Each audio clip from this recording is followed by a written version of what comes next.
Hey, what's going on, everyone? This is Mitch. Good Monday morning to you all. Start of the new week here. Hopefully, it's a short week for most of you folks with Thanksgiving coming up this Thursday. And hopefully, some of you guys got some time off. I know some people just take this entire week off. I know at my job where I work, there's a lot of people who, at the beginning of that year, they go on and just take this entire week off. But I typically normally work through Wednesday. But hopefully, you folks got some time off coming and some time to spend with family and friends. But we're going to try to figure out what the weather's going to do this week, but this morning we're going to try to figure out what it's going to do today. I can go on and tell you right at the dot. I'm not going to try to sugarcoat anything. It's going to be a pretty quiet weather day. Not a whole lot going on today. We look a little bit down the road late this week into this weekend. There's going to be potentially an impactful system, but I can tell you, and we'll talk about this tonight, models still, in fact, I would argue that they came into even more disagreement last night between the GFS and the Euro. It's a little ridiculous because we're pretty close. We're definitely inside the medium range. So we'll try to figure that out, iron out as much details as we can tonight with that and give you an updated video. But we'll talk about what's going to happen today in this video like we always do. If you guys have not subscribed, always consider doing that. Like the video if you like it. Hit me up on Twitter or Facebook, guys. I'm telling you, it's great ways to follow along. I know not everybody has Twitter. Of course, that's where I'm the most active. But it's a great way to follow along. And with winter approaching, guys, I'm telling you, winter is when I really unleash the true passion. I'm very passionate about it. I'm already a high energy person. And I'm just, I consider myself a little bit different. Not necessarily in a good or bad way necessarily, but I'm just different than most people who talk weather, especially on YouTube. And I'm a lot more energetic. And I try to keep it a little bit more personal with you guys. And you certainly see it in winter. For you folks who've been following along since last one, I'm very, very excited to talk about winter weather with you guys. And hopefully we can pull in for my folks in the Southeast a good old nice Southeast snowstorm. But let's not to get rambling on that. If you guys got anything I can pray about, pray over, please put it in the comments below. It gives me an opportunity to pray over, and it gives others an opportunity to do so too. And we can all glorify God doing it. So definitely put those in the comments. And always reach out to me if you got anything to talk about. It doesn't have to be weather related, guys. I'm here, and sometimes I can't get as detailed as with my responses as I want to, just because I got a family, guys, and a full-time job, and it's very difficult sometimes to get as very detailed with you guys. And hopefully in the future, when I can do this full-time, God willing, I can be much detailed with you guys with responses via social media and even in the comments on YouTube. But let's stop rambling here. We look at water vapor loop and really what's going on here, and not a whole lot really isn't. There's still just some energy down here, some rain down here in the Gulf, and I really think some clouds. A very cold morning, by the way, in the Carolinas and Southeast. This morning we got as cold as we've been this season. I think last time I checked it was below 27 degrees, which is very cold any time of the year here in Columbia, South Carolina. But very chilly morning. Clouds will move in. And I think it'll just be, especially in the South, just a mostly cloudy kind of week, which is always the vibe I like around Thanksgiving.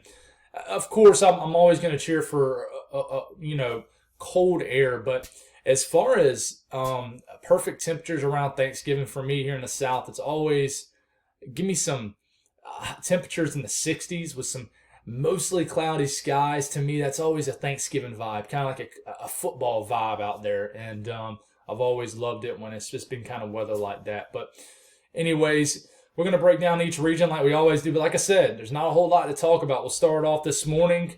Some lingering flurries maybe in the northern portions of New York State. And we'll watch a little bit later this afternoon, probably mid-afternoon. Some snow will try to make it into the far northern sections of Maine. And then we get into tonight, a little area of snow will try to go right over the same areas that just got absolutely hammered off Lake Ontario. I don't think this is going to do much. Just put a fresh, very thin coating of snow on these areas. And then this will try to drift in the northern sections of Vermont and New Hampshire into the middle of the night. And after that, by the time you wake up to tomorrow morning, just not a whole lot going on. The Southeast, a little bit more active. Rain continues. And areas of eastern Texas, especially southeast Texas, Houston, certainly some rain this morning will continue. I think later this afternoon it'll just be, more on and off showers. Florida, you guys got a lot of rain, especially on the eastern coastline of Florida yesterday. I saw somebody tweet down there where y'all are just getting unloaded on.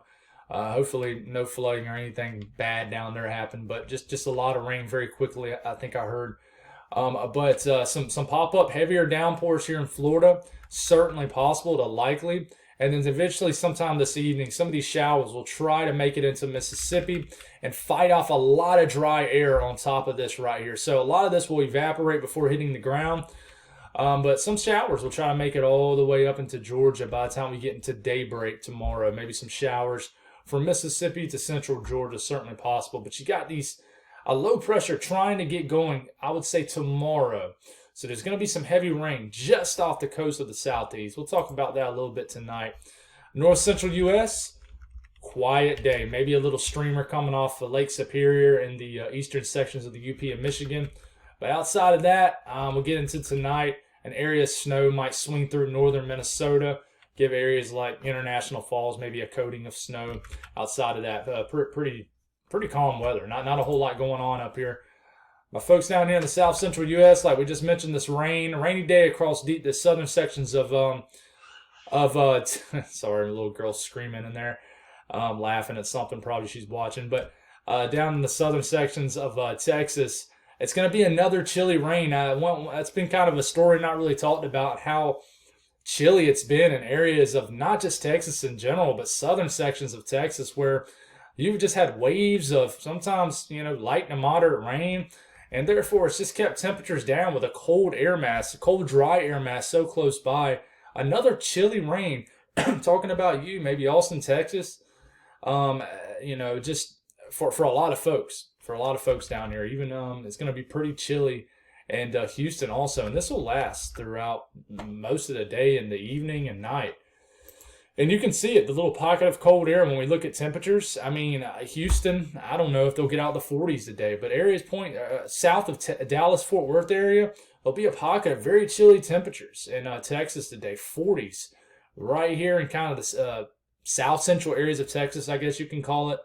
But a little bit warmer, a nice warm up here in the plains.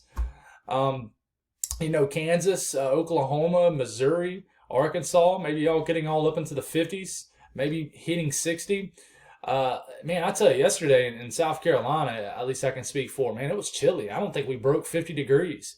It almost had that, I know you guys in the South can relate, even in the North, anywhere can. When those days, especially in December and January and February, where it's really cloudy, it's just a cold day, and if someone didn't tell you otherwise, it would almost feel like it just has that snow look to it, like a winter storm's on the way. I love that feeling, especially when there actually is one on the way. And that's how it was here in South Carolina yesterday. Just had that smell of burning wood. You could tell people were, using their fireplaces, and it was just a nice vibe. And you guys know I'm all about vibes. So certainly thawing out across the Ohio Valley after a very cold day yesterday. You're thawing out, a little bit of snow melts.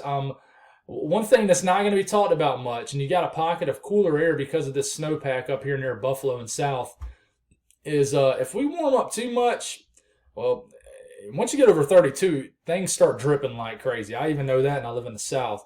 But listen, when these 50 to 70, 80 inches of snow starts to melt, you're going to have a lot of runoff up here. So you're probably going to have a little bit of flooding. I mean, I'm not trying to laugh, but, it's wild that you can, have a lot of runoff when it's not even raining. And this might be the case up here. I can tell you Maine is getting to that time of the year where they start to really just get locked into cold air all the way through, probably spring. And your Maine just sticks so far up here, and including areas of the Dakotas and Minnesota and Wisconsin, that they just get to that time of the year where they just get locked into winter, and they don't get unlocked until maybe April or May. So a nice warmer day in Florida, but you're going to be dealing with some clouds and some dampness and some showers. But we'll give you a quick update on Thanksgiving and just after. So one thing I'll tell you is Wednesday morning, the day before Thanksgiving, you're going to have a system that just tries to flirt with coming inland, but it just doesn't. This might give areas like from Savannah to the Outer Banks some rain, but I really think the heaviest rain will be just off the coastline. I really do. This moves over at pretty vigorous low pressure, but it moves on away, and then another one develops. And could bring some heavy rain, more rain to Texas, Louisiana, Arkansas. This moves through, but man, the GFS just does something completely different than what I showed you guys last night. It doesn't really have a cutting low pressure. It almost just stays further south and just delivers areas in the south really rain. You got this weird, almost an upper level low feature delivering heavy wet snow deep down here in southwest Texas. This is very hard to believe. And what happens here is it really gets the system going later in the weekend. So therefore, you got a low pressure cutting all the way up through the Ohio Valley, through the mid-Atlantic, then to the northeast, and just brings everybody rain. It does. It doesn't bring. It really doesn't bring anybody any substantial snow. And I can tell you, if the GFS is correct, you're going to definitely have a more substantial moist sector rising all the way up to Tennessee and potentially Kentucky. So GFS might have increased the severe weather threat, but with so much model disagreement, it's hard to take any one scenario serious. And that's sad because we're not that far out. I mean, this is getting under 100 hours out, which is, I would say, getting very close to what we call a short range. European is still stuck with the idea with a system right at Thanksgiving. So it would be a soggy Thanksgiving for the Mississippi Valley, including like Memphis, Little Rock, Shreveport, maybe even Dallas, maybe even Nashville. Soggy Thanksgiving, a lot of heavy rain. And I can tell you we're getting into Friday morning, the day after Thanksgiving, widespread rains, maybe all the way up to Chicago. I mean, down to Tallahassee, Florida, and everybody in between. And a lot of heavy rain beginning to move in the northeast. You got a low pressure developing down here and a little upper level low feature right here, trying to throw some snow into Missouri. This is how different these models are. At the same time frame, the GFS has nothing this far north. It tells you how substantially different these are. Low pressure cuts through the Carolinas, takes a path that just takes it over West Virginia into eastern areas of the Ohio Valley. Meanwhile, you just got rain all the way up into northeast. As of yesterday, it was showing a pretty substantial winter storm for areas of the interior northeast. But you see this little blue line right here? That is an upper level low. These bring their own cold air, and sometimes it's enough for it and enough dynamics to deliver some heavy wet snow. So behind this system, you got snow showing up as far south as Tennessee, even outside the mountains. It's just some things we need to watch. And sometimes with these upper level lows, they can bring some tricky situations where they can bring some heavy wet snow very quickly. We've seen some wild things happen with upper level lows, including one that gave us snow the day after Halloween here in Columbia, South Carolina in 2014. It was unreal. But this would deliver snow for the mountains. In fact, the European has actually increased in snowfall for areas of the southern Alps.